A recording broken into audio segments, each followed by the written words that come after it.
On your mark, get set. Let's go. I can't do it. We'll do it live. Do it live! I'll write it and we'll do it live! Mister, will you please wake up, wake up, wake up, wake up, wake up?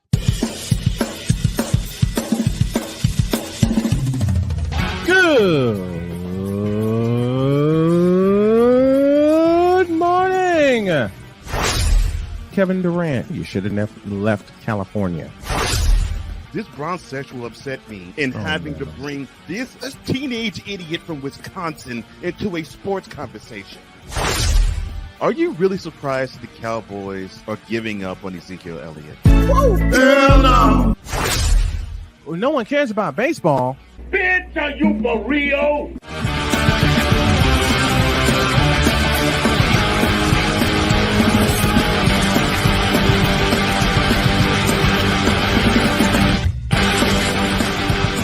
Oh, yeah! Here we go on a wacky Bronzesexual Wednesday, and we got some stuff for y'all today. Good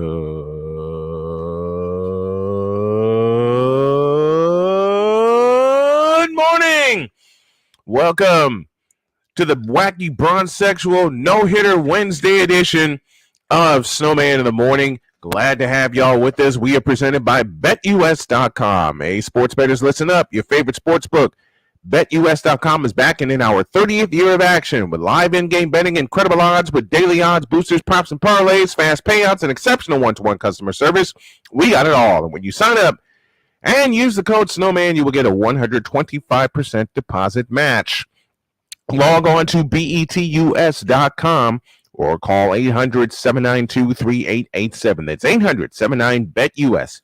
BetUS.com, where the game begins. Man, we got a whole bunch of stuff for you. A little bit of history in Houston last night. The Texas Rangers are trying to keep up the fight, but the Houston Astros are a little bit more loaded. And all I have to say, and I love what the Atlanta Braves are doing, but all I got to say is prove it to me in October. Enough of that. Here's a whip around presented by Fanatic.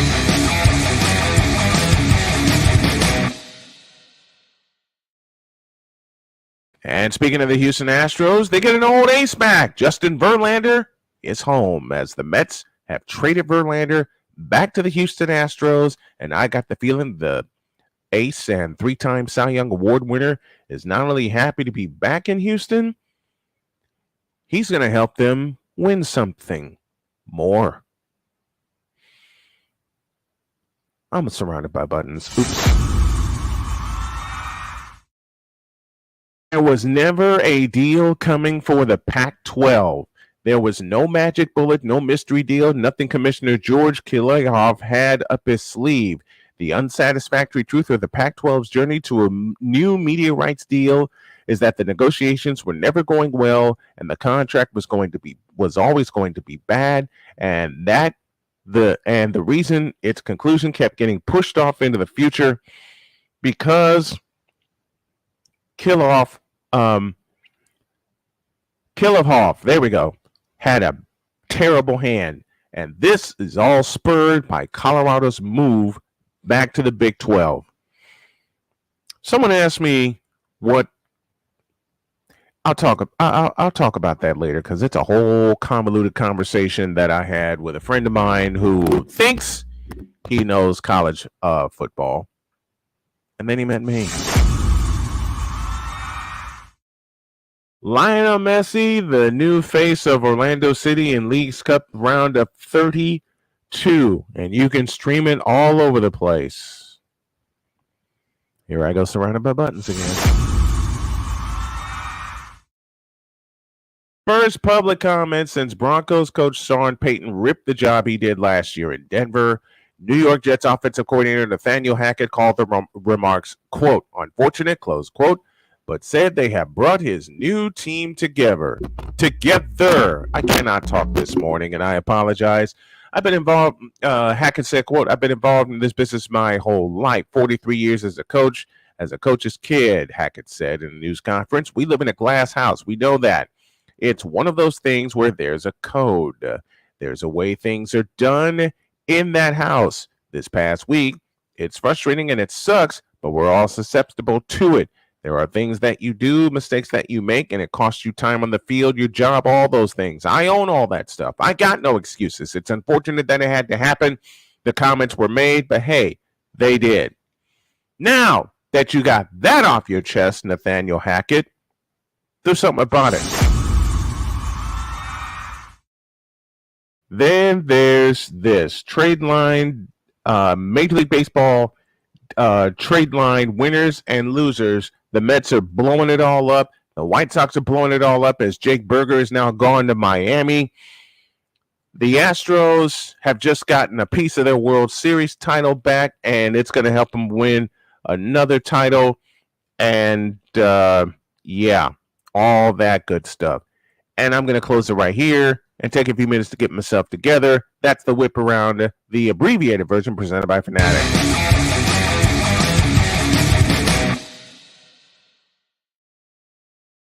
Coming up after the break, 23 NFL first-round picks who may be on thin ice during this season and maybe after this season. This is Snowman in the Morning with Cole Johnson, the Bronze Sexual Wednesday version. Back in a minute. This is Snowman in the Morning.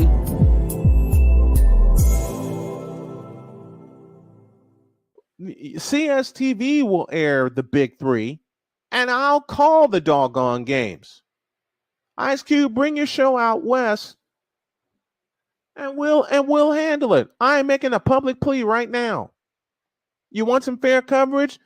CSTV will air your games, all of them, and I'll call as many as I can.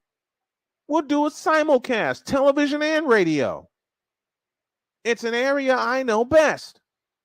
Television and radio. And yeah, I'm putting it all the way out there. So you know what, Ice Cube? I'll make this plea right now. Me, a small-time YouTuber, a small-time broadcaster, according to a lot of people, which I don't listen to, put your games on CSTV. Put your games on CSTV. Give us a little funding, and we'll do the rest. Where sports is the base, life and fun are the results. This is The Brian Snow Show. Your afternoons just got better with The Brian Snow Show. Weekdays, 4 p.m. Eastern. Come on aboard and enjoy the ride, folks.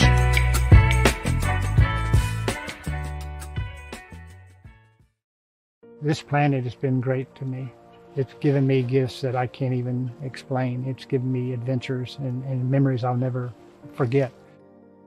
And Battleborn, I think, has given me the opportunity to go beyond and give something back. How can I be a better custodian to this planet and the place I live? That's where I am with Battleborn. Let's make the planet a better place. Now, I'm known as the guy who can fix just about anything, but the technology in most appliances requires very special training to fix. And that's why my family has Choice Home Warranty. Choice Home Warranty covers over 25 major home systems and appliances. That's your AC, heating, plumbing, kitchen and laundry appliances, and so much more. Call Choice Home Warranty now before something breaks down. Get protection for your heating, AC, plumbing, kitchen and laundry appliances, and more. Call 800-973-6121. 'Cause we take this job so serious. What in the all types of blue hell? This is Snowman in the Morning with Cole Johnson.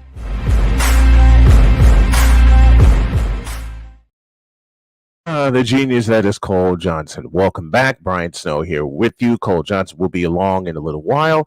Let's go to the feedback zone presented by Fanatics. And the Playmaker says, damn, it's Wednesday. It most certainly is. And one day, Playmaker, you're going to ride along shotgun for one of these broad sexual confessions. And I got a few of them coming. Sick Diggy, the first one in the house. Good morning, good afternoon, good evening, and good night to you, kind sir. Victor Locke, or a.k.a. Vicala, says, you damn right, Playmaker. Sit back and enjoy the broad sexuals on parade. And I got 3 good ones that may require a commercial break in between. It may not. But y'all are going to have fun with these. Good day, Snow Crew, says Ryan McCoffey. Cashman and Hal have basically surrendered their arms, no pun intended, and have conceded they are not going to compete in October. Get the hot seat ready for Monday, Snowman. It's all set for you, Mr. McCoffey. It is all set for you. Playmaker one more time. V-Lock never. Oh, yeah, he's ready. I know he's ready. After him clapping seals. They will never step this way. I am the one who has the line of Bronze Sexual Wednesday. I think someone beat you to it. But Playmaker will ride shotgun for one of these. I can pretty much guarantee it. Happy Wednesday, Ryan McCoffey, says Sig Diggy, and also greets the Playmaker. Cold brew from Duncan is the brew this morning. Well, my cold brew is a French vanilla combination, and I made it myself. In the studio preparing for football season. Go get him, Playmaker. Ramley Talk will be... I'm almost tempted to... I'll talk to him about it first. I will talk to him about it first. Excuse me a minute. Let me move this over here. And let's get to the next item on the show today. There are 23 players whose lives, there are 23 NFL players whose football lives are on the line. Former first-round picks. They include Saquon Barkley and Josh Jacobs, Rashad Bateman from the Baltimore Ravens, Mekhi Becton from the New York Jets. I'm looking at you, Ryan McCoffey. Hollywood Brown from the Arizona Cardinals. Well, his career is over then if that's the case. Justin Fields from the Chicago Bears. I won't say anything until I'll say something about him in a few minutes. Rashawn Gray and Darnell Savage, both from the Green Bay Packers. Jordan Love, also from the Green Bay Packers. Baker Mayfield from the Tampa Bay Buccaneers. Good Lord, you figured he'd be on this list.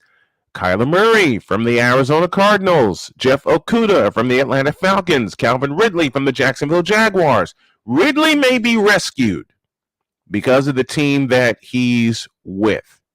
Ridley may be rescued because of the team that he's with. Say more in a minute. Isaiah Simmons from the Arizona Cardinals. The Arizona Cardinals are a house of cards. No pun intended. They don't have... Never mind. Tua Tagovailoa, Austin Jackson, and... I want to try to pronounce this name, but I'll butcher it. But they're three players from the Miami Dolphins.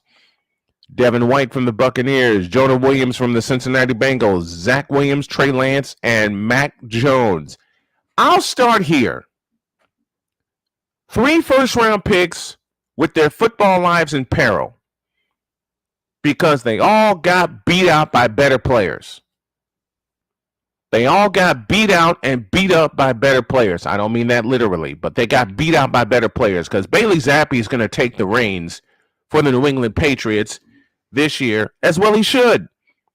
I know my friend Mike is going to be mad at me, and I hope to have him on later this week, but let's just be real. Bailey Zappi performed better than Mac Jones did in a 6-game sample than Mac Jones has done in 2 years. Period.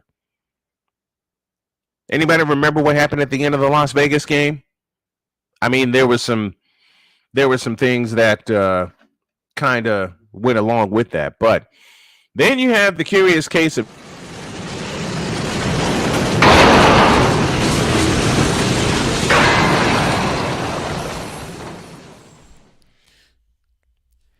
that wasn't for you. That was a dramatization of what happened. You at the end of in that Patriots Raiders game. Well, you brought up that, and I'm like, okay, I did. Would be perfect. And basically, and you know what's bad. And you know what's bad? I not only have the television call from Kenny Albert, I also have the radio call from the Patriots side with Bob Sochi. I have both of those. I haven't heard the Patriots call. I've heard the. You haven't? Then I'm gonna find this right now. Yeah, Because folks, if y'all I heard the Fox call, and I heard you've heard the Fox call. Heard Fox right? call, and I heard the Raiders call, but I haven't heard the Patriots call. And you've heard the Raiders call. Yeah, but you have not heard the Patriots. You haven't heard the Patriots call. No.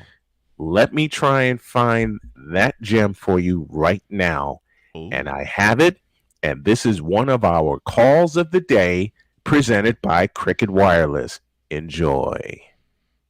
When the Finns round the hook and lateral to beat the Patriots several years ago. Now on a 3rd and 10, 3 seconds left. Jones will give it to Stevenson. He started right. He runs it up the middle, hit by Chandler. Jones slips and hit across the 45 with a stiff arm. Off a tackle at the 40. He lost the football. And Jacoby Myers picks it up. He circles back and he throws it across the field toward Jones. God. It's picked up by Chandler Jones. He breaks away to the 30. He runs to the 20. He runs to the 10. He runs to the end zone. Unreal. Touchdown. Raiders. Good night. This might be one of the dumbest teams I've ever seen. And a victory for Las Vegas.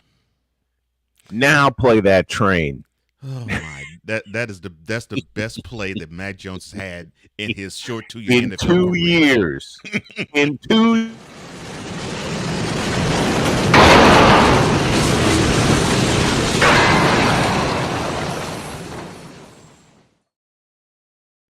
Now I'm going to really anger some Patriots fans, including our good buddy Mike DeBate, who is a Patriot fan. Mm-hmm. Bailey Zappi should get the keys right now.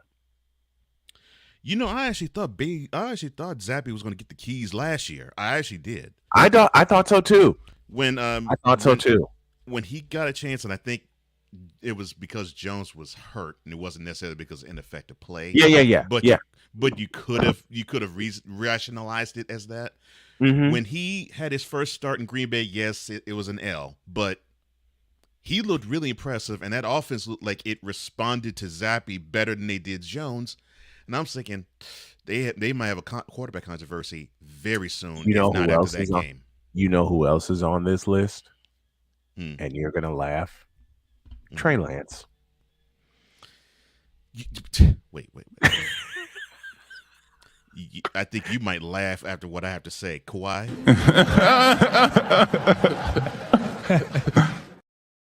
You know what's bad, though? I figured Trey Lance would be on this list. Mm-hmm.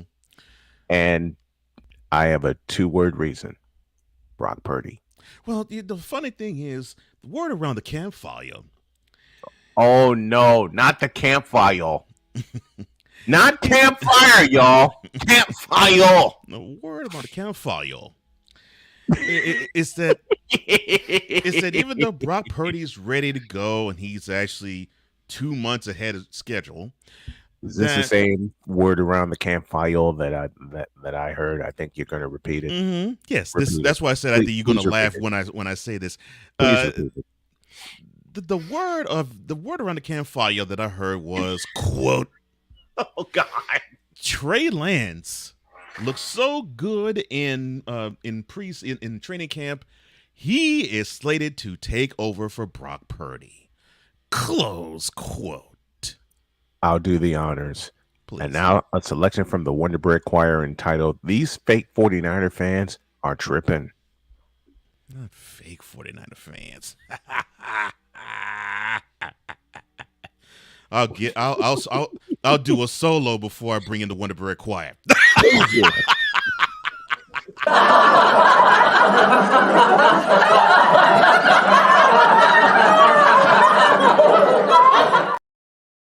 As I took an extended sip of my French vanilla ice, my homemade French vanilla iced coffee. Listen, man, I wish I was making. You're gonna think the same words I am. Mm-hmm. I wish I was making this up, I know you're not. I know you're not making this up because I've seen the same doggone thing. No, I wish I was saying this knowing that you're a 49ers fan. I wish I was saying this and I could say, "Oh, I was just joking." No, I actually heard that crap. No, there are actual pundits that cover this game. Mm-hmm. And I'm talking mainstream media pundits, y'all. People. Mm-hmm. That are sitting around the campfire. Now I can't get that word out of my head. Damn you. that are sitting around the campfire saying the same thing about Trey Lance, and I'm going, are y'all bananas? And I have so many. I have about 100 other words that I'd love to use, but I won't use them here. and yeah, and I think there are 2, or in our cases 4 eyes must not be seeing the same thing, because every piece of film that I have seen, and I'm talking about recent. I'm not even talking about from 2021 or last year. No, we're talking about a few days ago. Yeah, I'm talking about We're talking about a few days ago. A few days ago, I've seen him do simple quarterback drills, and he is airmailing passes. And I'm like, you're saying this guy's going to replace Bird Purdy? Really? Listen. Year number 3, he's still airmailing simple passes. And he's missing people badly. Yeah. When you have a tight end that's 6'4" and 250 and presents a big target for you to hit, how can you miss? Brock Purdy is 6'1" and 210, and he hits George Kittle in the middle of the numbers. Now, people have jumped all over Brock Purdy because he airmailed a couple passes, one to Ayuk and one to Samuel, and there's Purdy's not ready to come back. Are you serious? Are you serious? I don't think the guy is thrown in 6 months. What do you expect? Almost 7 months. He hasn't thrown since January. He hasn't thrown in 7 months. And y'all expect him to be perfect right out the gate? I'm like, yeah, I expect he's going to be off a bit, but this is why a part of me hopes. This is what training camp is for. Absolutely. This is why a part of me hopes that he does throw for 4,000 yards, but I will use your words and tether myself. He doesn't need to throw for 4,000 yards because the 49ers have the meanest running game in the league, period. And I know people are going to say Baltimore, people are going to say Philadelphia, people are going to say Tennessee with Derrick Henry, but as a committee, I was going to say, as a committee, the Titans to me are the best of the 3. If they were to say, against the 49ers, this team probably could challenge for best rushing rushing team in the league because of Henry, and it's not predicated on the quarterback having to run the ball. Exactly, but I'm just talking about as a committee, they have the meanest running game in the league. As a committee, all right, I can't debate that, and I'm not going to try. And you know the scariest thing about this 49er team, they're healthy. And this is why I laughed when people were saying that about Garoppolo back in 2019. Well, he didn't throw for 4,000 yards. And excuse me, didn't you see them in February? Did they not have 2 running backs, Matt Breida and Raheem Mostert? You may as well call him Roasted, the way he roasted defenses the second half of the season. I mean, Matt Breida ran for 800 yards and Raheem Mostert ran for 700 yards. Well, I'm thinking Aaron Rodgers still has tire tracks on his back due to Mostert running for 3 touchdowns in the first half in the championship game that year. That Green Bay defense still has tire tracks on its back. And then Tampa Bay hit him in the eyes, and the 49ers kicked him in the nuts and effectively ended the Aaron Rodgers era, and then the Detroit Lions finished him off. Period. And then go ahead. This is why I find it hilarious when people are wanting to compare and contrast things and then say, well, in order to have a stellar year, a quarterback has to do this. No. The one thing a quarterback has to do, even if he throws for 1 yard, is win the game. Stat of the day brought to you by Recruiting Giants. Do you know Joe Montana in his iconic career never had a 4,000-yard season? Never threw for 4. And there was a fool that said to me, well, to use as buffering why Brady was better than Montana. Well, oh God. Well, Brady threw 4,000 yards in his sleep. When will Montana get 4,000 yards a season? Fool, he didn't need to throw for that many in a year. How many times did Montana lose in the Super Bowl? How many interceptions did Montana throw in the Super Bowl? Let me think on that for a second. Just a minute before wait. I got to cue something up here. Okay. And I am definitely doing this out of pure, unadulterated spite to Bradyites. But yeah, here's the question. I'll give you 30 seconds. Oh yeah, I think. Just a minute. Let it roll. 34 plus. Yeah, do that. The square root of 4,000. Let me see. Let's see. 3 cubed. Let me see. And the answer is 0. That's all that matters. Thank you. One more before we go to break, and I'm going to have so much fun with this one. Victor Locke's going to beat me up. A lot of Bear fans who are very dear friends to me are going to beat me up, but they can't deny this. Justin Fields is on this list, and Justin Fields is in so much trouble this year. Justin Fields needs to have a running back. And they don't have one. I'm sorry. For those they don't have one. For those who want to throw Justin Fields on your shoulder and celebrate the fact that this guy has athletic skill for a quarterback, that's great.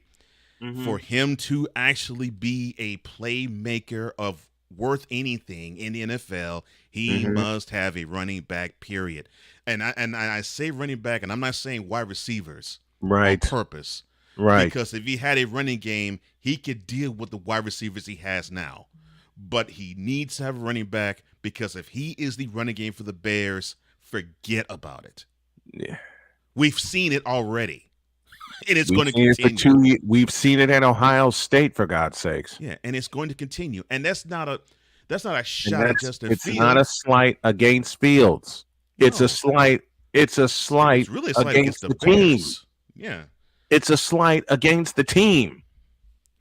This is nothing. This has nothing to do with the athletic ability of Justin Fields. No, it's off the charts. Yes, he's not being the problem is with the Chicago Bears. They don't have an offensive line. Yeah, they don't have a dependable running back. They don't have a dependable running game. Nope. And none of those at all. That is. And they let David Montgomery walk. I'm about to say the dependable running back that I thought they should build around. 1,000-yard rusher 3 out of 4 years. And I'm thinking, okay, so and they let him walk. If he was there, then I would say, okay, the Bears may have a chance if they let him run the ball more than they did last year. That's a big and then that would have been a big if, and then they let him go. They let him walk. DeAndre Swift goes to Philadelphia to strengthen their running game. David Montgomery goes to Detroit to strengthen their running game and their case on the NFC North Division title. And then you got the curious case of the Bears. Yeah. If Justin Fields is your offense. Victor, real fast, sir. Do you believe that the Bears this year in your hometown will finish 12-5 for the 2023 season? Bishop, please answer that for us. Hell no, to the no, no, no. Hell to the no, hell to the no, to the no, no, no. A break, and when we come back, Framber Valdez does something that no Cubs pitcher has done this year. Oh, I'm taking a shot. I'm sorry. Oh, wow. I'm sorry. No Bears. Wow. I mean, no Cubs pitcher. That's cold, man. I'm sorry. In the immortal words of Steve Harvey, going toward Bruce Smith, that just came out. Back in a minute. This is Snowman in the Morning.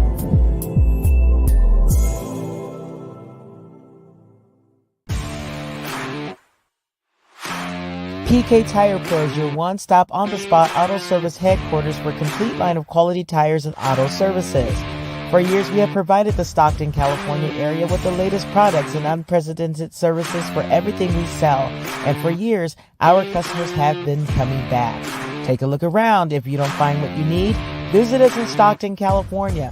From the latest and best in tire technology to the services required to keep your vehicle looking good and running great, PK Tire Pros can get you out on the road quickly and at an affordable price.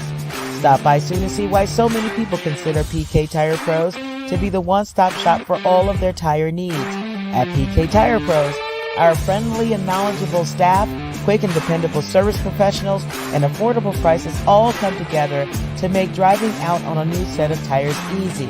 On top of that, we never tire of tires. Stop by and see us, and you'll be glad you did.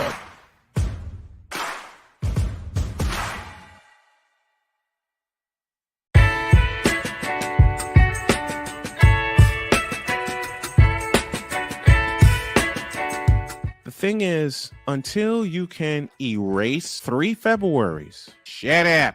Bang! Quality over quantity. LeBron has beaten some of the best competition in NBA history. He's the GOAT emoji. I will not cuss. I will not cuss. I will not swear. I will not swear. Where sports is the base, life and fun are the results. This is the Brian Snow Show. Your afternoons just got better with the Brian Snow Show. Weekdays, 4 p.m. Eastern. Come on aboard and enjoy the ride, folks.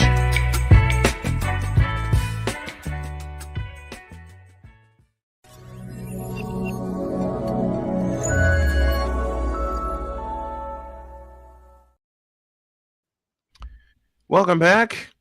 And big shout to CSTV, a big shout to BS3 TV, WIRUDB in Chicago, WQEE in Atlanta, WLEO in Baltimore, and the Fired Up Network across the border in Toronto, Ontario. Now, I told my partner I had a surprise for him. Here it is. Folks, in case you missed it, last night, deep in the heart of Texas, this happened. 0-2 to Gallagher. Broken bat, soft liner. Pena catches it, and a no-hitter. Framber Valdez. First one to greet him is Maldonado, and the rest of his teammates pile on. Framber Valdez throws the 16th no-hitter in Houston Astros history.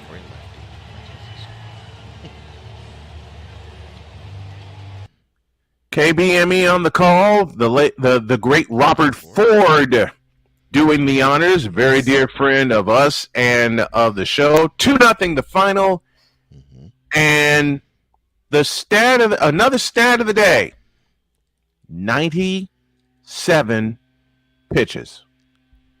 He threw, I forgot the inning, but the most in an inning he threw was 14. I'm like, wow, efficient. Fifth inning. Efficient. Fifth inning. I mean, yeah.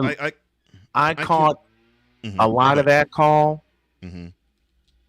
If y'all thought Framber Valdez's off-speed pitches were nasty last year, October and November, yeah.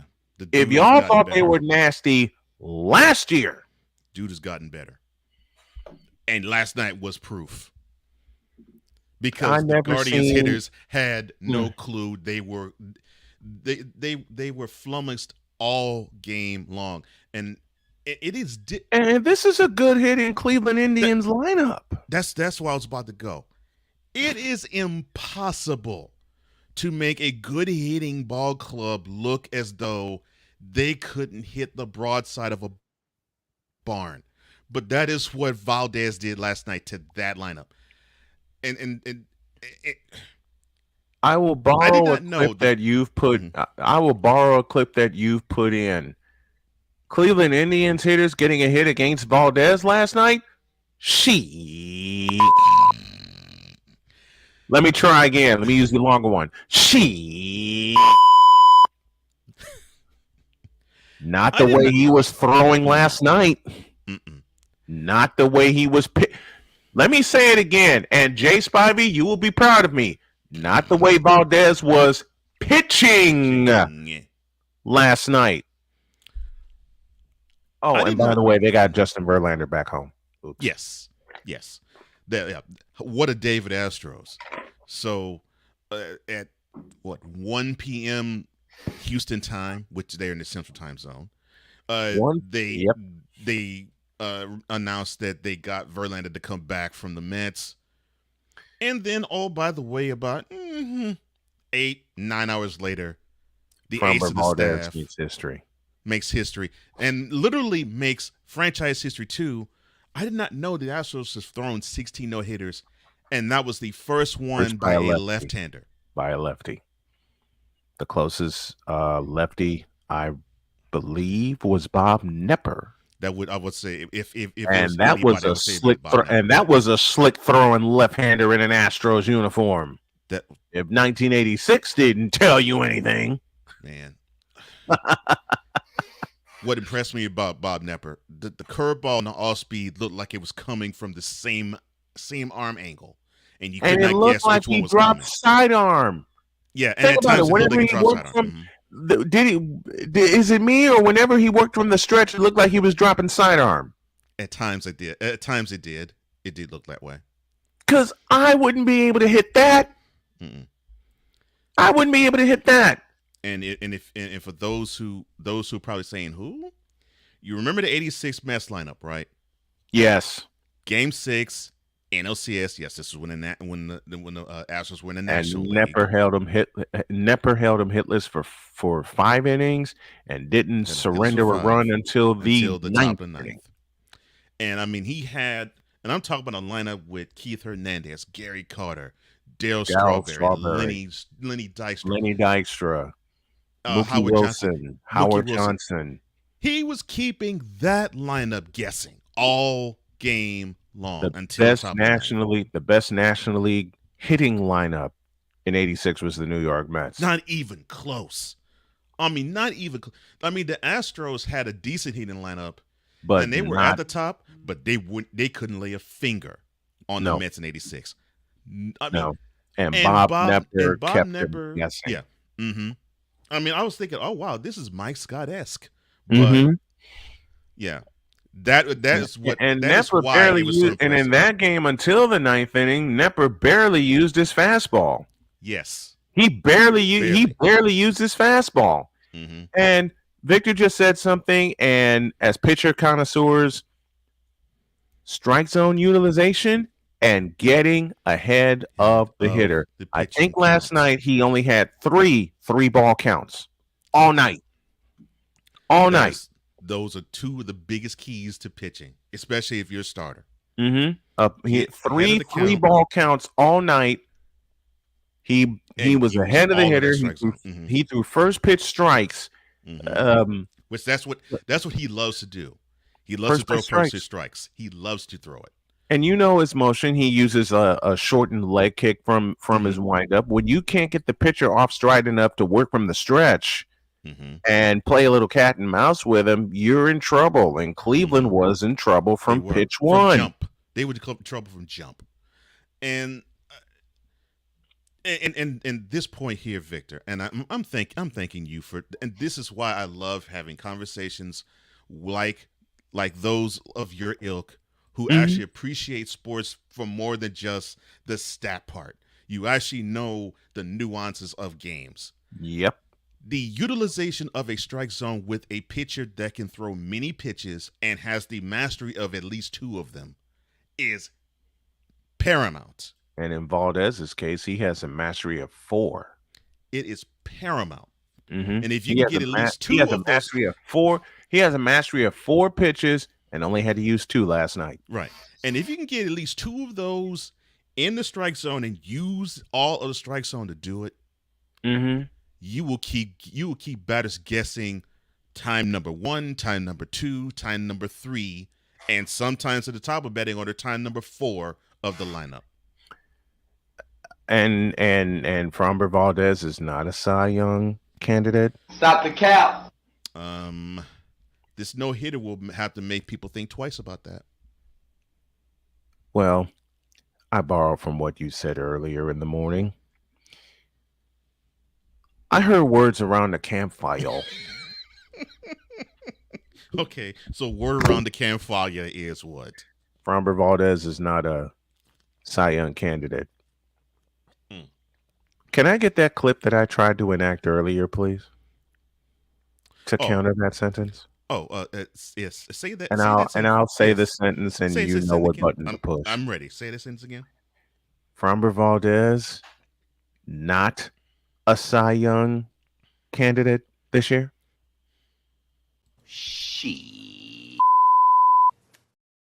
Perfect. Perfect.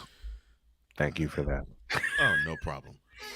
I mean, you're an idiot for putting that in my head, but I love you for putting it in my head at the same time. Perfect. Because now I'm. What's bad is whatever game I watch, I can pretty much know if it's gonna come out, especially if I'm on the air. Mm-hmm. Like, okay, I don't wanna. Oh, damn it, I'm gonna. But getting back to this. When you can master your pitches and hit your zones perfectly, it's pretty much like how a snake charmer is with a cobra. You make them do what you want. And he made those pitches dance. He used his off-speed stuff all night.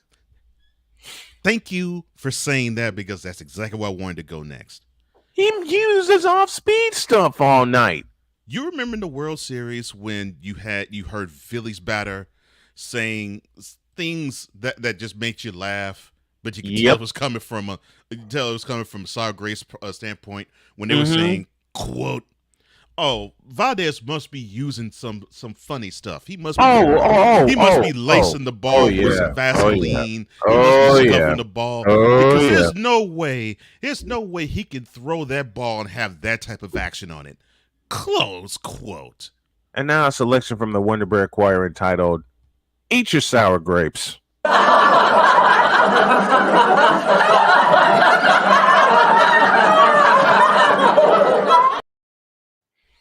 like, really? Sour grapes in Philadelphia.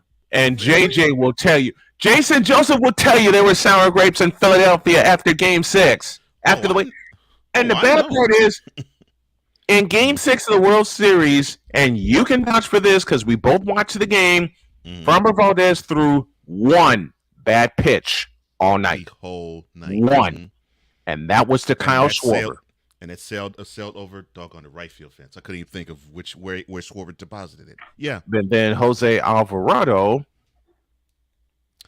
threw his bad pitch. He threw you think the pitch to Kyle Schwarber from Framber Valdez was bad? Mm-mm. You should have seen the pitch that Jorge Alvarado threw to Yordan Alvarez. It almost looked like a batting practice pitch. Like what Aroldis Chapman threw to Jose Altuve. Oh, I'm sorry.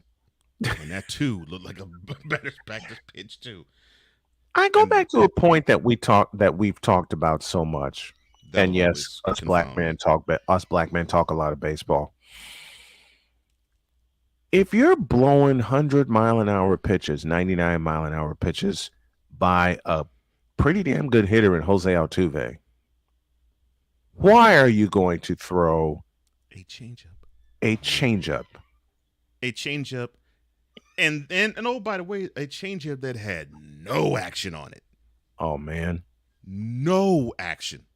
It was sitting. It was a tee shot waiting to happen.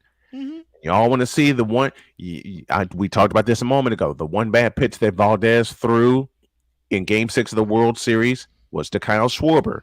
Mm-hmm. But then this happened. On a 2-1, Alvarez hits a high drive center field. Veer leans back. This game is turned upside down.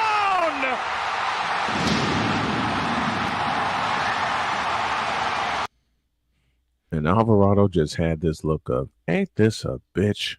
A fastball again. No that action. Had no bite. That had no action. Center of the plate, belt high. What do you expect a power hitter like Alvarez to do with a pitch like that? You know what? let me get this sound ready because I have to play it, and it needs to be played. Black man talking baseball. Because Victor said the key point. What's even scarier is that it seems that Valdez evolves his pitching plan as the game progresses. Which right there, sir, and you know this as well as Victor does, as well as I do. That is when you know your ace pitcher is becoming a master ace of a pitcher. Greg because Maddux, when hello. Greg Maddux is a wonderful case study, an example of that. When you and this is when you can, when we were growing up, we used to see repeatedly the ace pitchers for sure. They would throw. If they threw 7 innings, they would consider it an insult if they got pulled after 7 or in the 8th inning. They were insulted. Jack Morris, hello. 91 World Series, Game 7. Yeah. He threw 9 innings. Tom Kelly wanted to pull him out. And he said, Jack Morris said, "Oh, the hell you're not.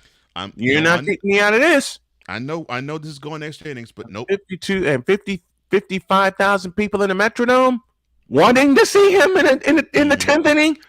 When you have a pitcher that's on, and Jack Morris, Game 7 in the 91 World Series, I watched that game from start to finish.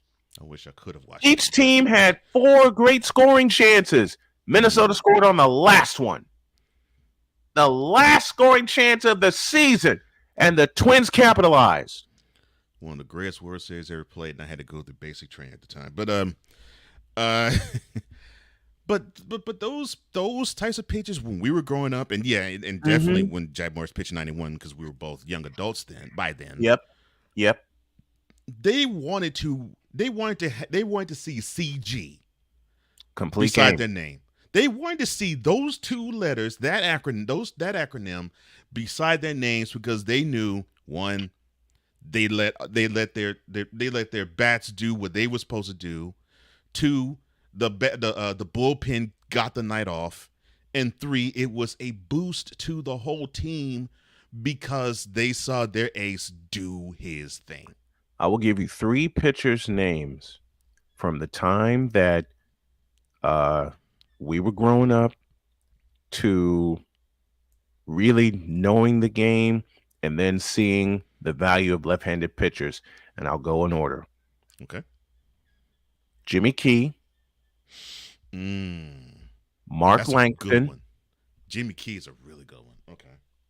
And Mark Burley. Last one's underrated. People don't really talk about him all that much. Except here, because the no-hitter he threw was a gem of a game. And and I say that from standpoint of him with his stuff and the fielders behind him. The 2 no-hitters I had a chance to see Burley throw, one against Texas and, of course, the perfecto against Tampa Bay. Matter of fact, here's the late, great Ed Farmer with the final out. Everybody up here at U.S. Cellular. Sox 5 runs, 6 hits. The 2-1 to Bartlett. Swing shot to short. Ramirez has it, throws. Burley picks the perfect game. His second no-hitter. He now hits the Tampa Bay Rays. People going crazy here at U.S. Cellular. He's mobbed by his teammates. A perfecto. The late, great Ed Farmer with the call from July 23rd, 2009. And that, of course, is Burley's perfect game. I mentioned Jimmy Key because of his time with the Toronto Blue Jays and later his time with the Yankees.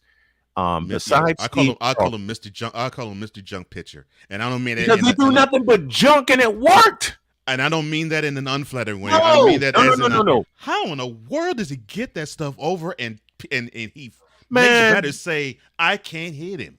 Man, Jimmy Key in 1993.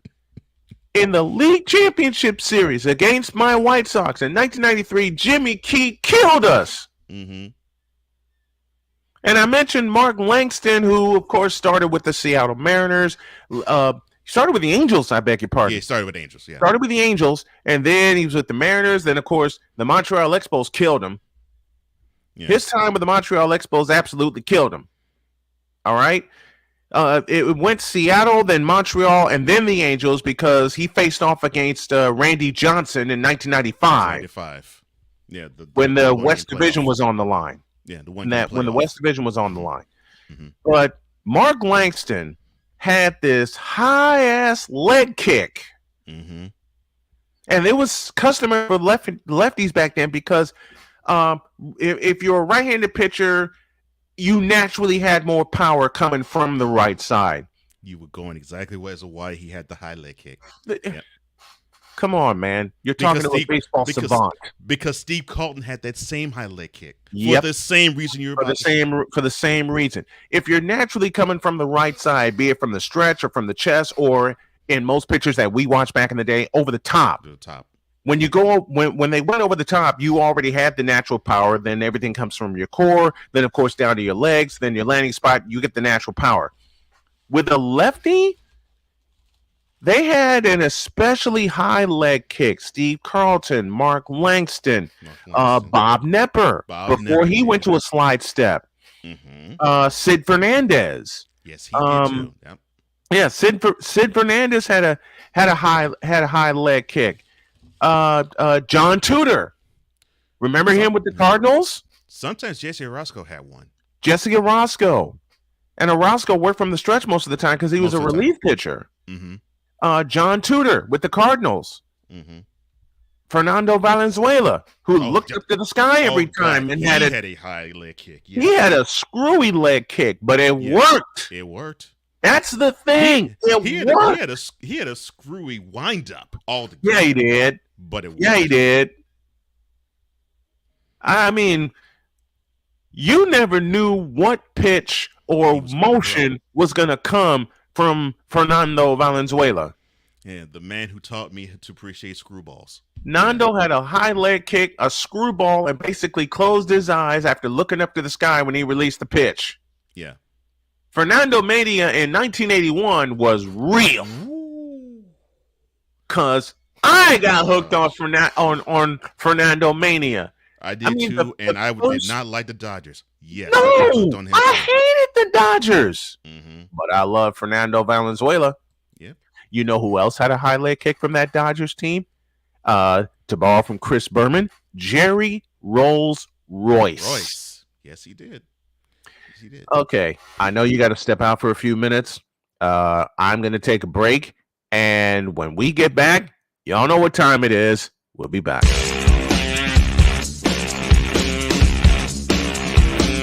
This is Snowman in the Morning.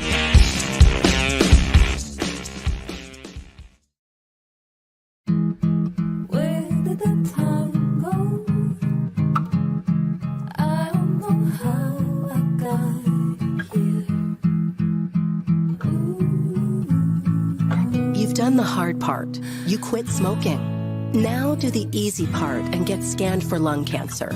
If you smoked, you may still be at risk, but early detection could save your life.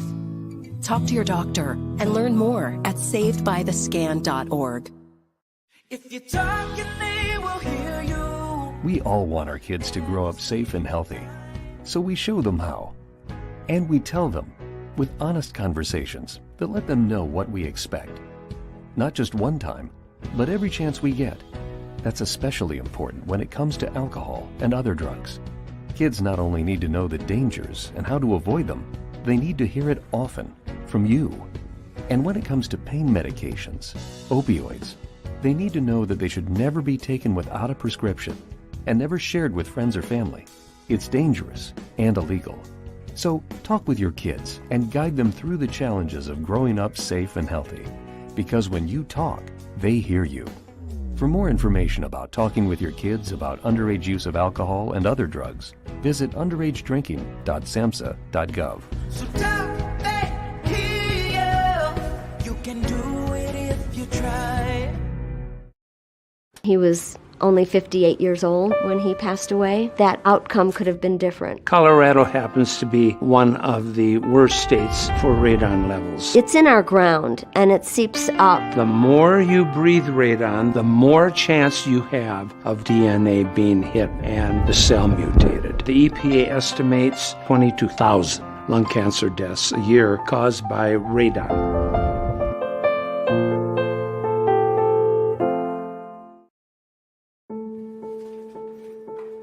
We all make choices. When it comes to alcohol, kids make choices whether to drink or not. Bye, Dad. Bye-bye. Remember, I'm going to Alex's party tonight and sleeping over. Have fun. Hey, have a seat for a second. Remind me about that party again? Alex is just... And adults make choices whether to talk about it. That's true of parents and every other trusted adult in a kid's life.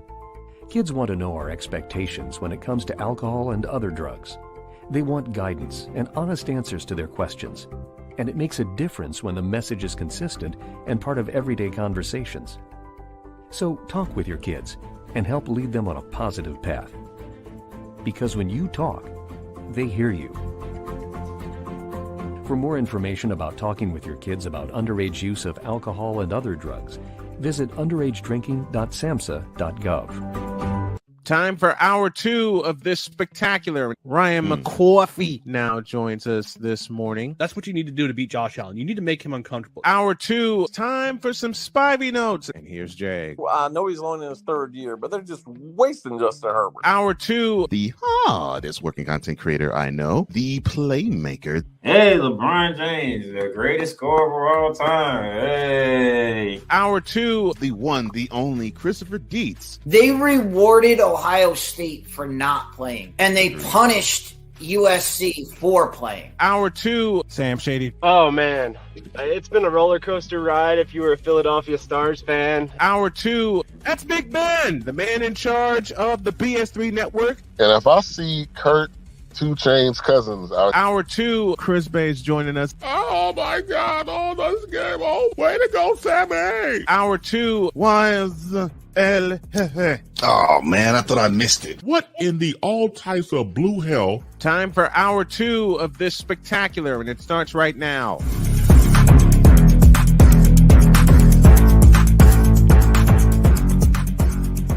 11:04, 4 minutes after the hour, as we head to hour 2. It's presented in part by Recruiting Giants, where their mission is to connect exceptional talent with exceptional companies. They strive to provide innovative and tailored staffing solutions to help organizations build successful teams. By leveraging their expertise and extensive network of industry professionals, they aim to drive growth, foster long-term partnerships, and positively impact the success of both their clients and candidates. They're dedicated to delivering exceptional service, exceeding expectations, and becoming the preferred staffing partner for businesses looking to recruit top talent. For more information, email Mark Zanetto at info@recruitinggiants.com or call 336-587-3659, 336-587-3659. Recruiting Giants, where talent meets opportunity. It's also presented in part by SeatGeek. Looking for the best way to experience live events? SeatGeek has you covered. With just a few taps on your phone, you can find the best seats for concerts, sports, theater, and more. Don't miss out on unforgettable moments. Download the SeatGeek app today and get ready for an experience like no other. Each ticket is vetted for authenticity and ranked on a 1 to 10 scale. And right now, if you use the code Snowman Multimedia, you will get $20 off of your first purchase. That is only through the power of SeatGeek, where fans can fan. Now then, speaking of fan, we go to the Fanatics feedback zone, and Playmakers, it's time to run. Oh, you stay put. You stay put, because you're right in line for this one. Someone find Playmaker, Cypher's favorite segment of the show. It's right there. He's right there. He ain't going anywhere. And if he does, I'll just play this for him at a later time. All right. Enough stalling. Enough fooling around. Enough of all this. Sometimes I hate doing it, but some of the gems that Cole bestows me with inside of the slate just call for it. So, let me do this. Yes, LeBron, it is you. It has always been you. It always will be you. Forever and ever. Amen. And let me do this. This moment of bronze sexual stupidity is brought to you by Hooked on Bronix. When you start talking like an idiotic bronze sexual, Hooked on Bronix can set you right. Call 1-800-UK. LJP, now approve all this. Let me do this. This Bronze Sexual Confession is brought to you by Bron Joy Juice. Bron Joy Juice, the ultimate joy juice of bronze sexuals worldwide. Made with 100% organic seal milk. And then I will say, on your mark, get set, and go. In a world where partial greatness is celebrated and total greatness is shunned, there stands to be a figure on the lips of those who love him and those who hate him. The inane comparisons to Michael Jordan and Kobe Bryant continue and has existed since 2003. There is no end in sight, for the battle between those who unconditionally love and unconditionally hate him wages on. These are their stories. Welcome to the Bronze Sexual Confessions.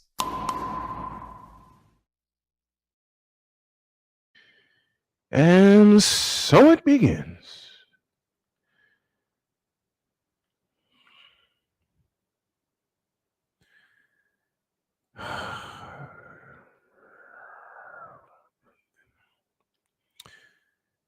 I read from Bleacher Report.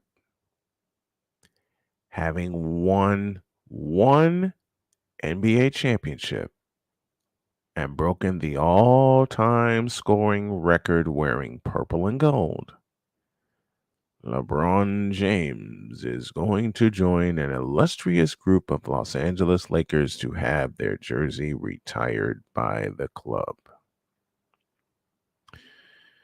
Lakers Governor Jeannie Buss says she has absolutely no doubt James's jersey will hang from the Raptors at Crypto.com Arena after he retires and gets inducted into the Basketball Hall of Fame. When he does so, then we will retire his jersey, she said, knowing that he will make it into the Basketball Hall of Fame. I'm getting sick. He will have his Lakers jersey retired. No doubt about it.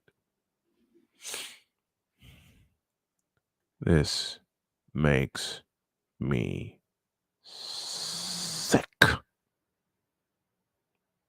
Sick!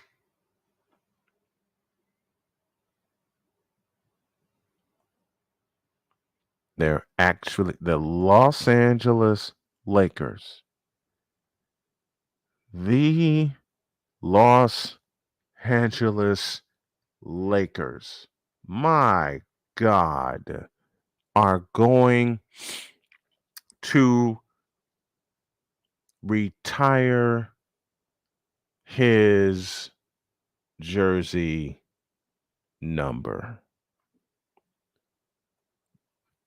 This is sickening. To me, this is absolutely bleeping sickening. This is sickening, dear God.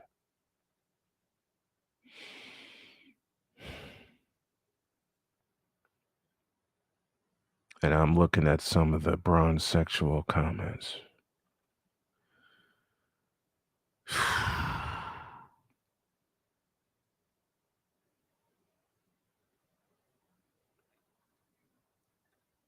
I mean,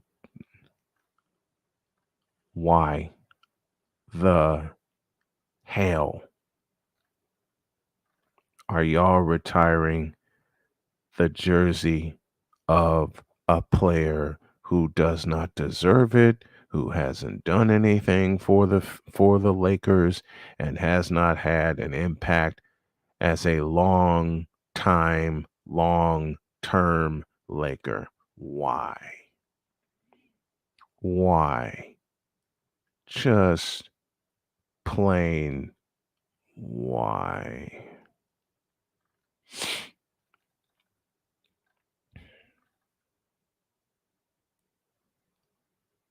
I mean,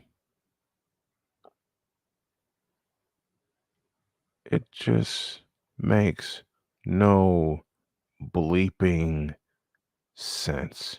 None. It makes no sense. And yet I am told that I constantly hate on LeBron. By bronzexuals, mind you. I am not hating on LeBron's talent nor his physical ability. But to use your word, I'm hating on LeBron because he's ruined the... I wanna cuss, I wanna cuss, I wanna cuss, I wanna cuss, I wanna cuss. I'm hating on LeBron because of what he did to the league and to the game. He's ruined it.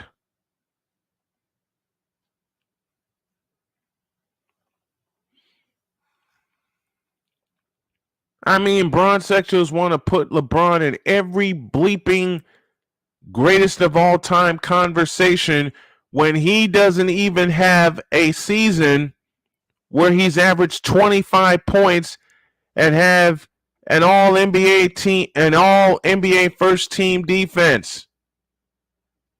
MJ and Kobe are the only two players in NBA history to average 25 points for a career and have 9 all-NBA first-team defenses. They're the only two.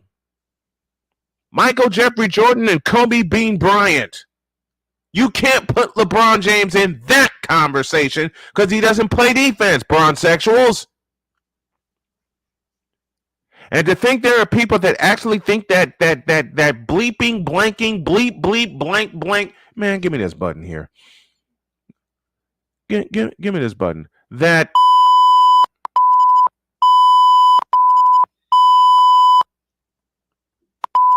chase down block is actually worth something? What? Greatest play on defense? My don't hand me that.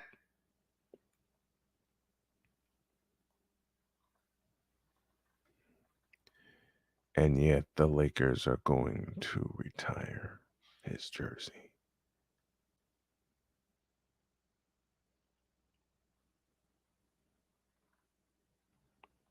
Why?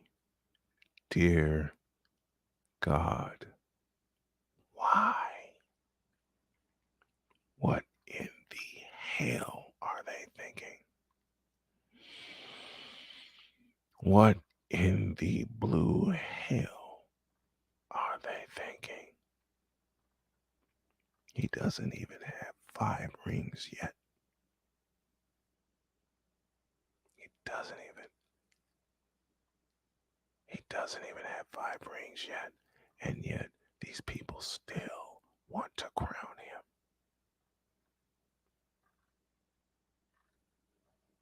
I have nothing else.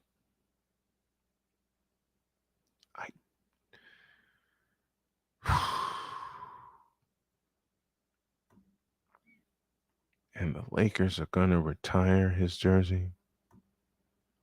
What?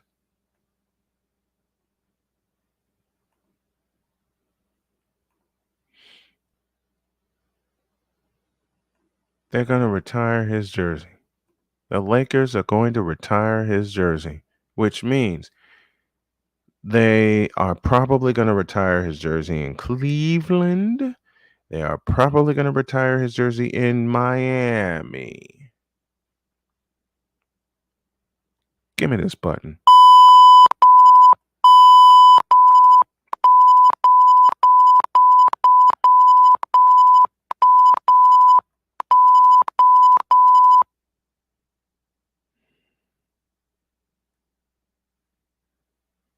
He doesn't deserve it. He's ruined the game. He's ruined the NBA to the point where they have an in-season in-season tournament for the NBA Cup. What the actual are they thinking? Get out of my face, you thirsty bitches. In a world where logic and sense flies completely out the window, while purple and yellow glasses are donned, rises a figure who encourages ridiculous, undying loyalty. Good Lord, I'm about to throw up. This has been yet another installment of The Bronzexual Confessions. And wait! There's more! Back in a minute. This is Snowman in the Morning.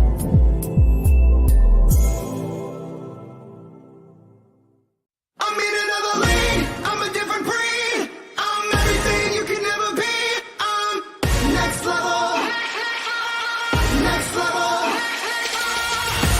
Thursday nights are wrestling night on CSTV.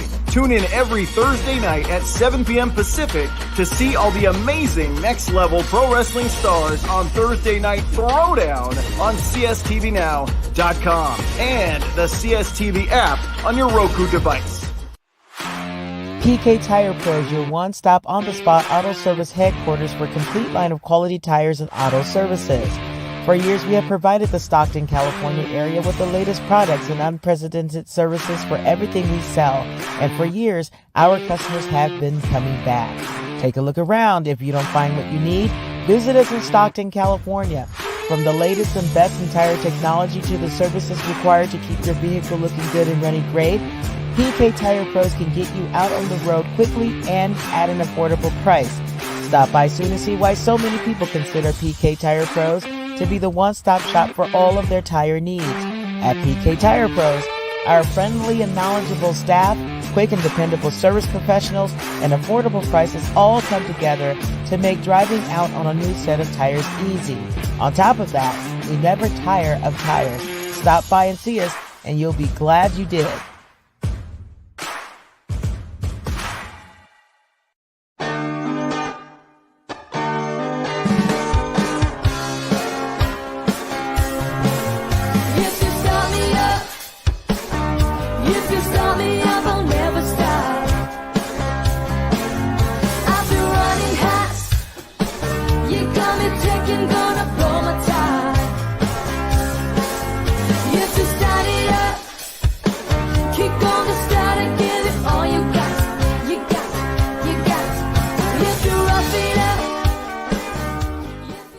Cause we take this job so serious. The f*** is that?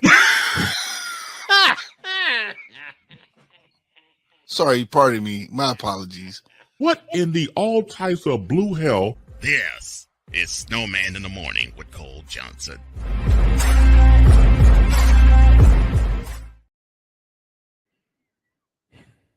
Well, here we go again. This Bronzexual Confession is brought to you by Bron Joy Juice. Bron Joy Juice, the ultimate joy juice of bronzexuals worldwide. Made with 100% organic seal milk. Here we go again and again and again and again. In a world where partial greatness is celebrated and total greatness is shunned, there stands to be a figure on the lips of those who love him and those who hate him. The inane comparisons to Michael Jordan and Kobe Bryant continue and has existed since 2003. There is no end in sight, for the battle between those who unconditionally love and unconditionally hate him wages on. These are their stories. Welcome to the Bronzexual Confessions.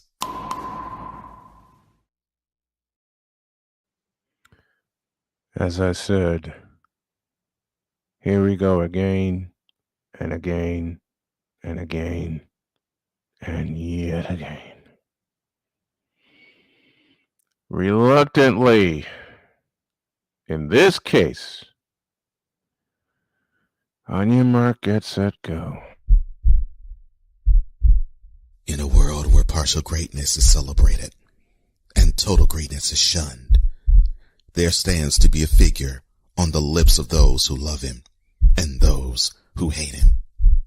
The inane comparisons to Michael Jordan and Kobe Bryant continue and has existed since 2003.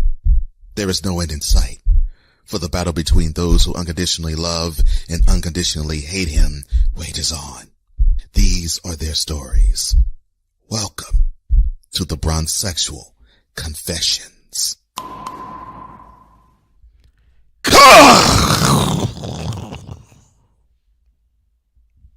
There is no campfire. There is no water hole necessary. Hell, there's no coffee pot necessary because I drank all the blanking coffee. When I read unto y'all from Yahoo Entertainment, yes, we old schoolers cite our sources.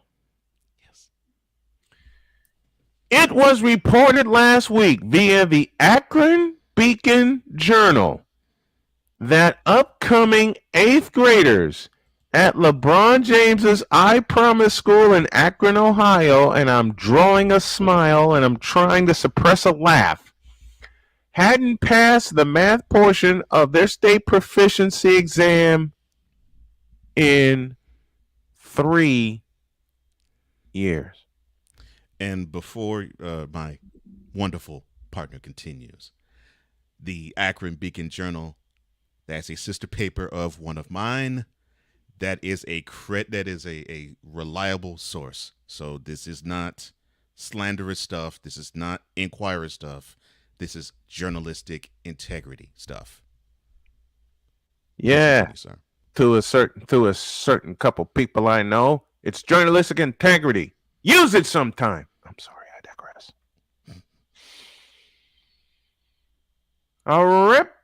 I don't know if I even want to. I'm just gonna stop there, and I'm just gonna go in. 3 years. You opened this school in Akron, Ohio, the supposed Kang's hometown. Oh no, it's already gonna go bad. And your 8th grade students, Raymond, hadn't passed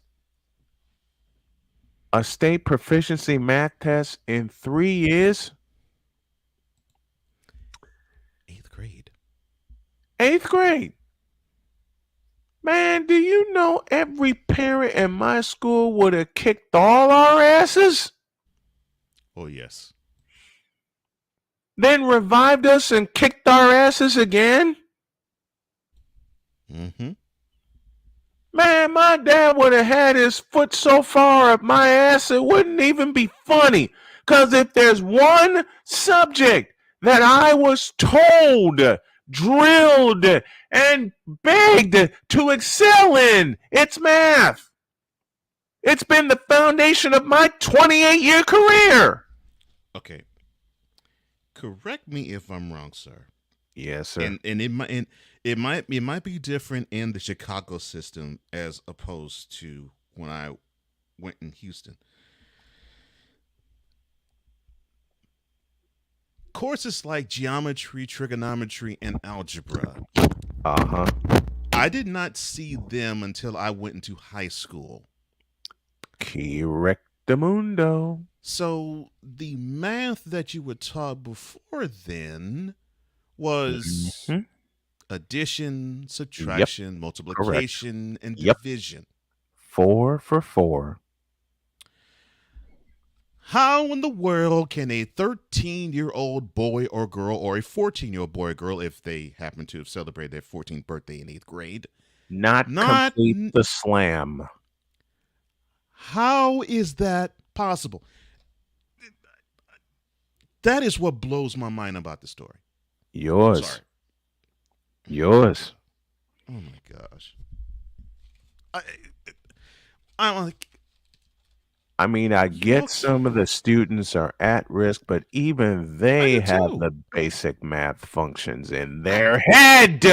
I do too, but I'm like, every person I know that's at risk would have at least some understanding of addition, subtraction, multiplication, division. Some. Let me put it this way,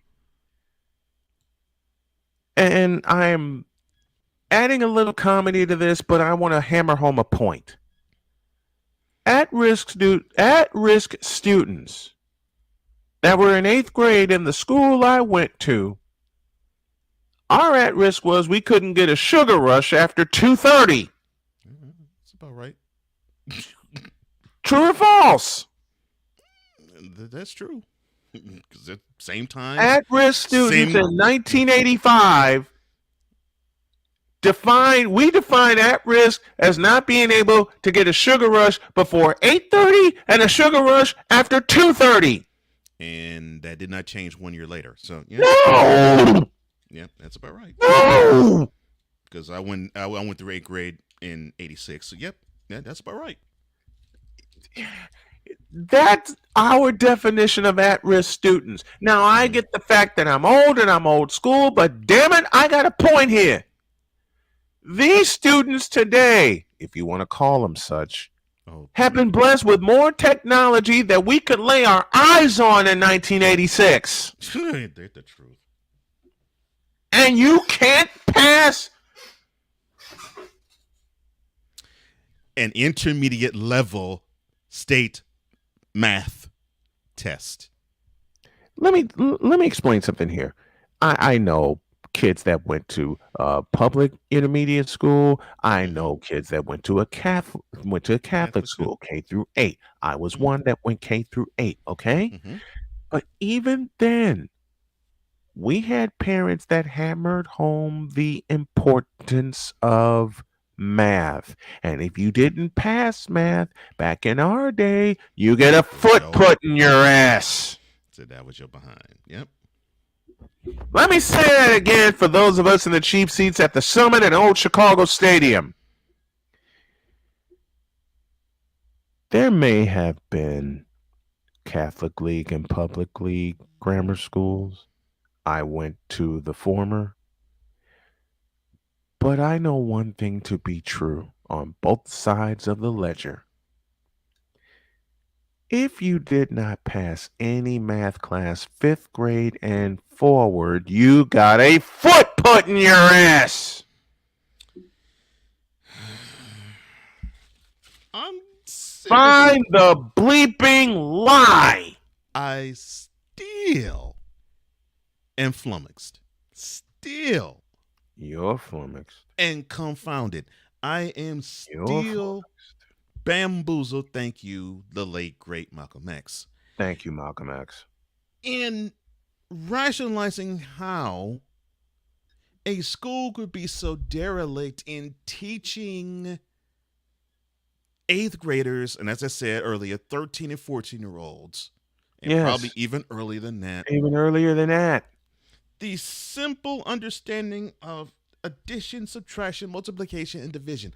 Now you put it in complex problems, but you put it to the level that the kids understand the doggone things. Yeah. We took something called the Iowa State Basic State Test. Every year I was at St. Margaret of Scotland. 9 of them. And I passed them all. All right? Because if I didn't, my dad would have put his foot so far up my ass, it would have been through the goalpost.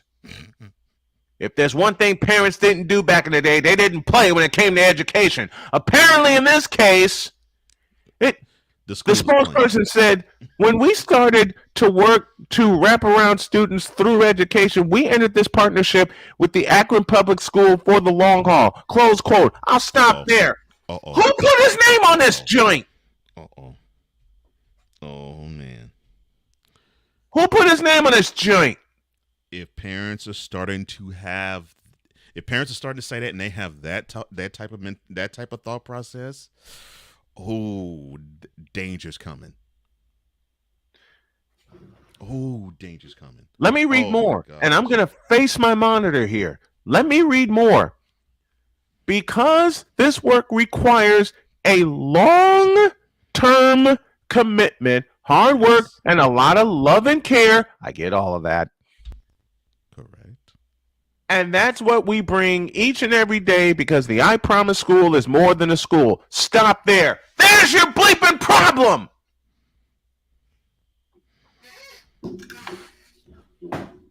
I will read those last 4 words again. More than a school. My next 4 words are in basic format. There is the problem. Well, if you're more than a school, that means that you have to be a school in the first place. Because it looks to me and it sounds to me, and correct me if I'm wrong, sir, if a school is having a difficulty bringing home the point that, yes, it is important, especially to the state in which you live, to be proficient enough in a subject. It could be history, it could be English, it could be science. In this case, it's math. And unfortunately to me, math, at least to get the fundamental understanding of math to a person who is just entering teenage life, is probably the most essential and important part of the education process. If that isn't hammered home for 1 year, that's problematic. I mean, to borrow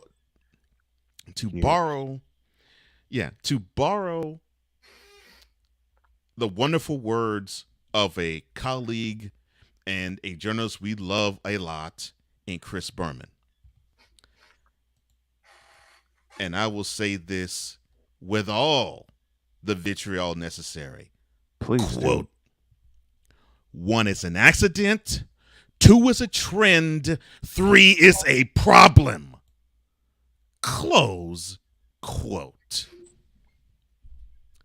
You cannot fail your students for 3 years running and math in 8th grade. And you expect them, give me this, and you expect them to go to high school with that lack of foundation? It is, to my thought, they're just passing them through just because LeBron James's name is on the blank blank school. I don't want to think that, but I don't want me to think that thinking either. rationally, me thinking critically, thank you, Victor. Me thinking critically, that may be happening. And that's the scariest thing. Don't say that, man. Come on, it's got to be put out there. No, put it out there. I'm not saying not to put it out there, but I'm saying don't. I'm saying don't say that because that's exactly because that's exactly what I am thinking. I am thinking, oh, LeBron James has his name on the school, and it's owned by the state. Your mom was having issues paying the rent. And look, with this platform, yes, I will put the positive out there. With this platform, LeBron is actually doing some nice things. Like I think he's actually paying rent for those who are like in single parent home, like he was, especially single mother homes, like he was. And he was paying rent for them. If they were to go through the school, he would pay for their college tuition based on his scholarship. Let me see. I mean, all these are great things, but I'm also thinking this thing or things like this is happening. So your mom got laid off? All right. What grade you in? 8th? All right, tell you what. Don't worry about any exams that will test you in the high school. We got you. Yep. I'm thinking stuff like that is happening. And if so, this makes I Promise a sham. And I'm not saying this to be funny. And if I'm that not is the saying that case, to be entertaining. And I'm not saying that because, well, this is yet another recent Brown sexuals. Well, I have to rub this in your face. No, I'm saying this because There is a school in this country that unfortunately is doing the children a disservice, and that is not good. And that I don't like at all. That nobody should like. Yeah. The disservice that is being done. Because I hate to say this. The disservice that is being done. Yeah, The and disservice is that's being done.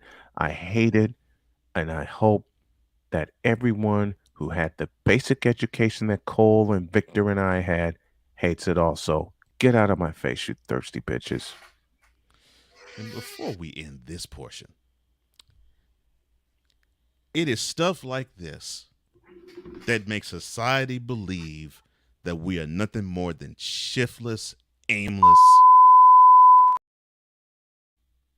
And that is why I am wholeheartedly disliking what I'm seeing and hearing from the I Promise School.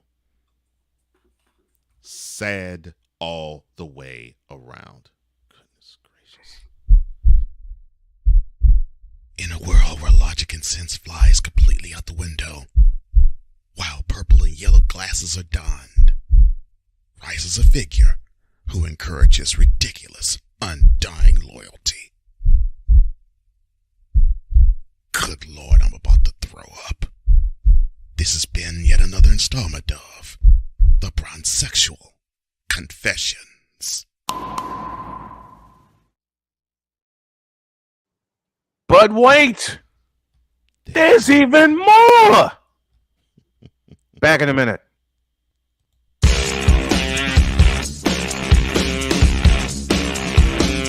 This is Snowman in the morning.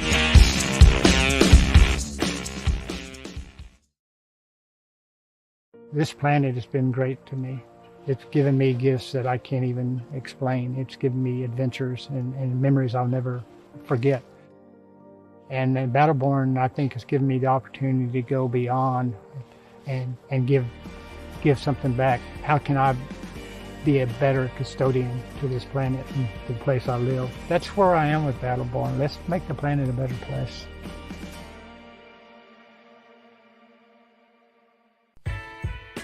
Hey everybody, Brian Snow here. Want to do some afternoon sports talk with me and be interactive? Also meet some great guests from every walk of life? Then tune in to The Brian Snow Show on CSTV and CSTVnow.com. Weekdays at 2 p.m. Come on aboard and enjoy the ride.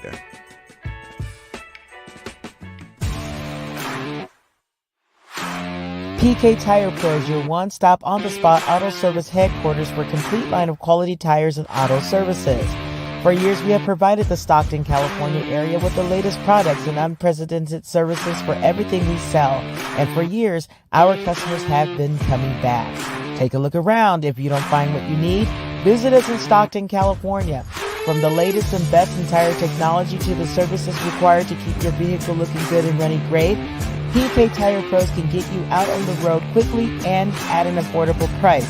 Stop by soon to see why so many people consider PK Tire Pros to be the one-stop shop for all of their tire needs. At PK Tire Pros, our friendly and knowledgeable staff, quick and dependable service professionals, and affordable prices all come together to make driving out on a new set of tires easy. On top of that, we never tire of tires. Stop by and see us, and you'll be glad you did.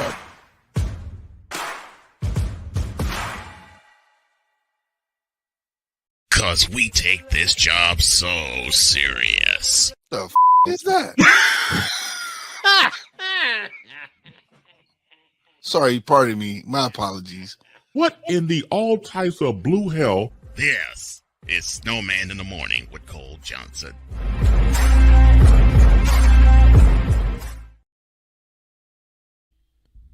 And down the stretch we come. Yeah, 41 after the hour. Down the stretch we come. Thank you to the late great Phil Georgieff for that one.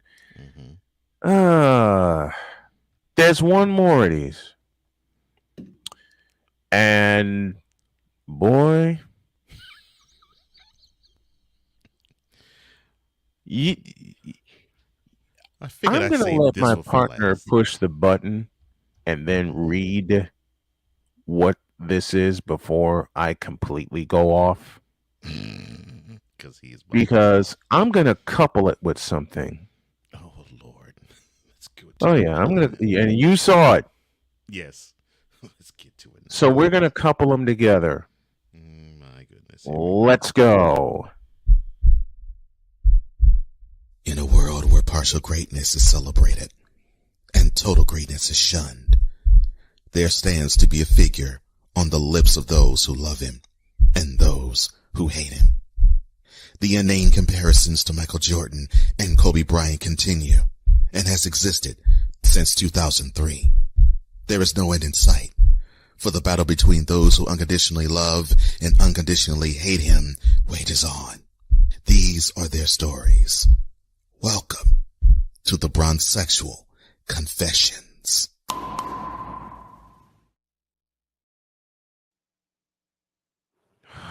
That is August. Yes. We're 2 months away from the season beginning, and we're still dealing with crap like the following that we're about to unveil. So, while I was perusing social media. Dear God. Yeah. I think I actually said that to myself when I actually did this. Mm-hmm. I was my wife says the same thing when we deal with these fools. I was actually, for those of you who aren't aware, I actually do executive production duties, really for Snowman Multimedia. And so I was in the midst of actually doing one of those production things behind the scenes. Mm-hmm. And I was actually sending a message to my partner, my brother, when I saw a picture of LeBron James in his Lakers uniform, Kobe Bean Bryant, and Russell Westbrook. And oh God. And the original post, that was a picture. The original post from the NBA Tracker Facebook group said, quote, "The all-time leaders in clutch field goals. Russell Westbrook, 641. Kobe Bryant, 802. Yo Kang, 975. Close quote. Now, to set up the other, as my partner was perusing social media, which I was, he ran into something. I admit it. He ran into something. Wise, I was unfortunately perusing social media. He ran into something that was just as blasphemous. Oh God, yes. And the blasphemy is, quote, "Game on the line. Who are you choosing to make the final shot?" Now, you have a picture of LeBron. All of them. It's the back that we're seeing. You have a picture of LeBron James, and to the right of him, Kobe Bryant, and to the right of him, Michael Jordan in the black Bulls jerseys with the red writing. And I won't mention the name, but I'm sure my partner will. This person said, LeBron, obviously. Here's the blasphemy that's about to come into play. 10 times more clutch than Kobe and MJ, exclamation point, 100. Close quote. And before I cede the floor to Mr. Snowman, I will say this. LeBron, obviously, 10 times more clutch than Kobe Bryant and Michael Jordan. Clay, please.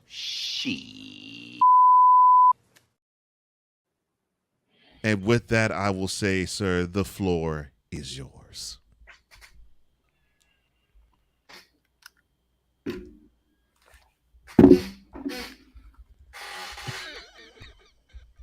Now, John Travis, you have pissed me off. I knew he was going to mention the name. John Travis, you stupid fool, you have royally and emphatically pissed me off. 10 times more clutch than Kobe and MJ? I have a question for you. When? A backup question. Where? Ain't no way you can tell me that this guy is more clutch than Kobe, who has 5 titles, and MJ, who has 6 titles. Wait. I have a question to ask. Please do. Yeah. Bishop, is LeBron 10 times more clutch than Kobe and Michael Jordan, sir? Hell no. To the no, no, no. Hell to the no. Hell to the no. To the no, no, no. Victor backs this up by saying, Cap! John Travis, do me a favor, will you please? Stop the cap. Just plain. Stop the cap. Please. Is what you need to your throat right now for even speaking that blasphemous mess. Matter of fact, my backup question is, what in the all types of blue hell were you thinking? Therein lies the problem. He was allowed to think when it comes to this. Bitch, are you for real? Absolutely. Apparently he's for real because the joy juice is coming out of his mouth and seeping into his hair and seeping into his brain. Tell me how, John Travis, that LeBron James is 10 times more clutch than Kobe and MJ. So when I saw this ridiculousness, I had to. And the only thing I said was the following. Quote. But MJ actually makes those shots, which makes him more clutch than Yo Kang. Argument over. Close quote. Oh. Not he actually makes those shots. He actually makes those shots. I mean, for God's sakes, have you watched the game, John Travis? Apparently not. Apparently you don't know the definition of clutch if you have to rely on, here goes my throat, Yo Kang for the definition. You idiot. You stupid idiot. Then I guess this clutch shot doesn't count, does it?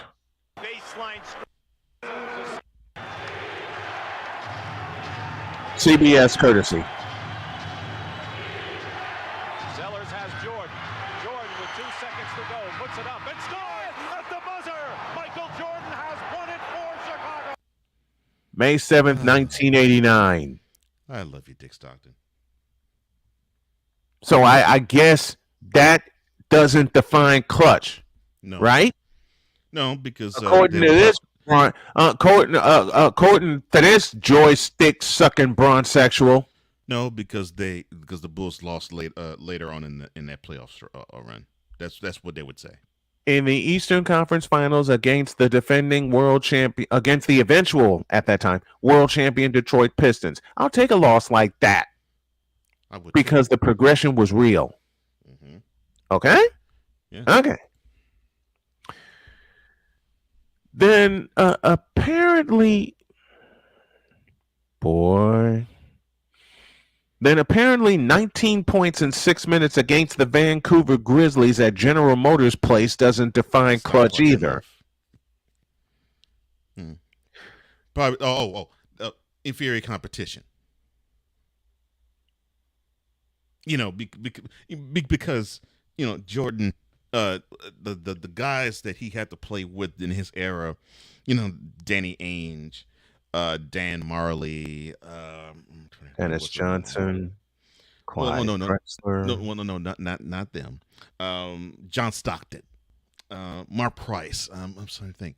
Did Jerry you say Seaston. Mark Price? Yes, I said Mark Price. I love you for that mention. Kevin Johnson, Tom Chambers, Xavier McDaniel. Tom Chambers, Jerry Seaston. The reason why I'm mentioning those types of names is because this is easy. Bronzexuals believe that Michael Jordan's main competition and only competition happens to come from milkmen. And you know why I'm saying milkmen. Then let me throw a little chocolate onto the equation. Please. Xavier McDaniel, Kevin Johnson, Magic Johnson, Clyde Drexler, Terry Porter, Karl Malone, Dominique Wilkins, Dennis Johnson. Well, you mentioned a few Hall of Famers. Brad Daugherty, John Hot Rod Williams, Alex English, Isaiah Thomas, Joe Dumars, Vinnie Johnson. And then I guess you saw one angle, John Travis. I need you to really, really pay attention here. Jim Durham. Hit him again. Comes into Jordan. Here's Michael at the foul line. A shot on Elo. Good! The Bulls win it! They win it! Set the Cleveland Cavaliers. Michael Jordan hits it at the foul line. More clutch. More excited. Jim Durham or Johnny Carr? Both. Yeah. On that day, both. I can answer that question because of how long the post game was. I can answer that question. Jim Durham for delivering the call and Johnny Kerr for being a fan with a microphone. Basically. Oh, my. Not more clutch, eh? Not more clutch, eh? No. Really? Your king is 10 times more clutch. Okay. Then if MJ wasn't more clutch, okay, then his basketball IQ on June 12th, 1993 would not have allowed him to do this.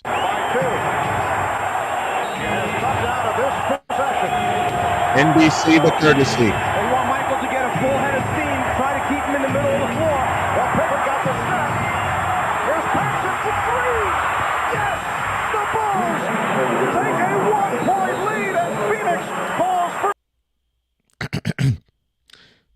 So what you're saying to me, sir, is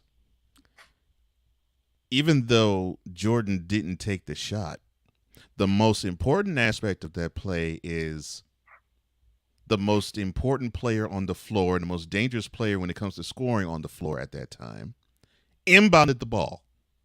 Mm-hmm.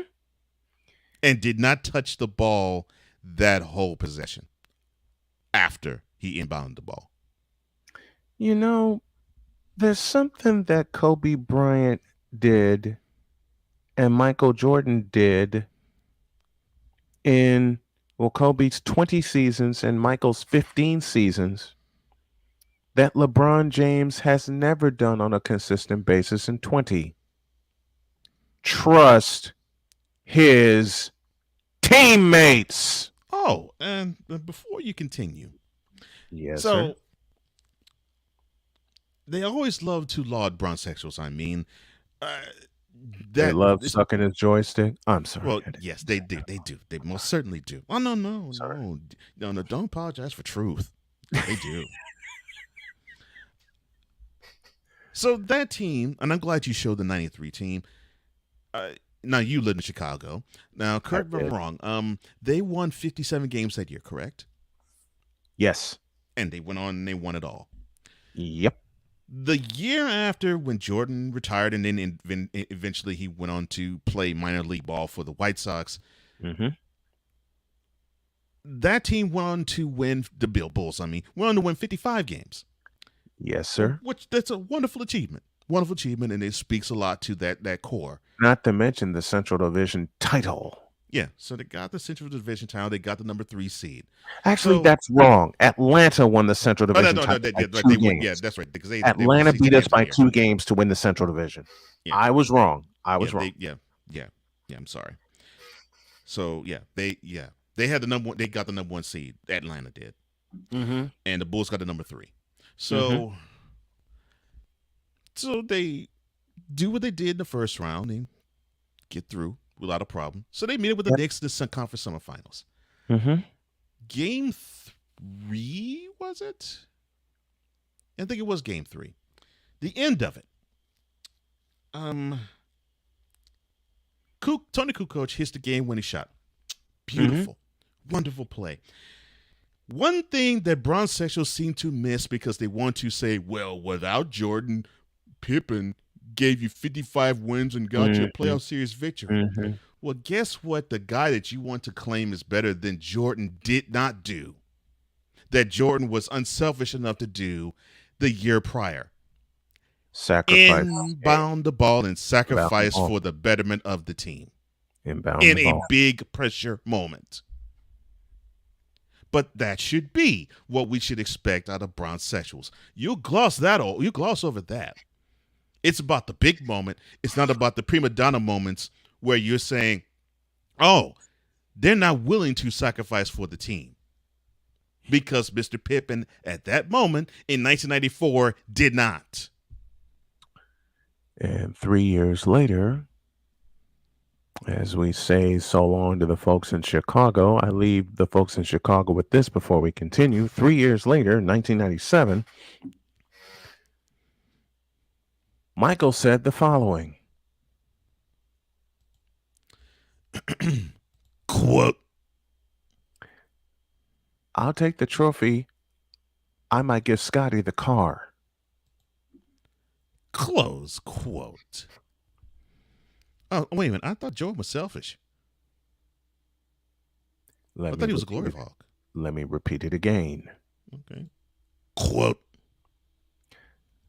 I'll take the trophy. I just might give Scotty the car. Close quote. Know what trophy he was talking about, folks? The Finals MVP trophy. And for those of you Bronzesexuals that don't know, it was coupled with a vehicle by the presenting sponsor therein. But I thought Jordan was selfish.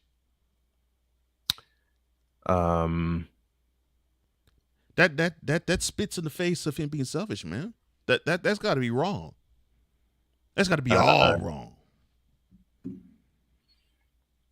Now I get a chance to push button. Please. Because that opinion from Bronzesexuals garners this. Trays.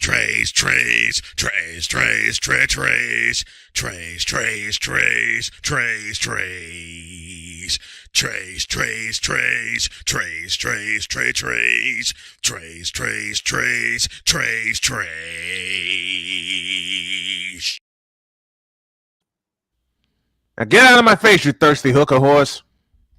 See ya. Oh, I'm sorry. Yes, LeBron, it is you. It has always been you. It is you now. It will always be you and not being clutch. Forever not like and Jordan. ever. Amen. Not like Jordan and not like Kobe. Kobe. Bean. Not like Dirk. Not like D. Wade. Not like Wardell Stephen Curry. Yes. The babyface babyface yellow bone assassin. Now beat it, bitches. In a world where logic logic and sense flies completely out the window, while purple and yellow glasses are donned, rises a figure who encourages ridiculous, undying loyalty. Good Lord, I'm about to throw up. This has been yet another installment of The Bronzexual Confessions. God, I love you. Because you lob everything up perfectly. Mm-hmm. From Pippen to MJ and back to Pippen all over again. Mm-hmm. Oh. And to a certain person that I openly and honestly critiqued, questioned, and called to task his journalistic integrity. Eat that, bitch! We're out of here. See you tomorrow.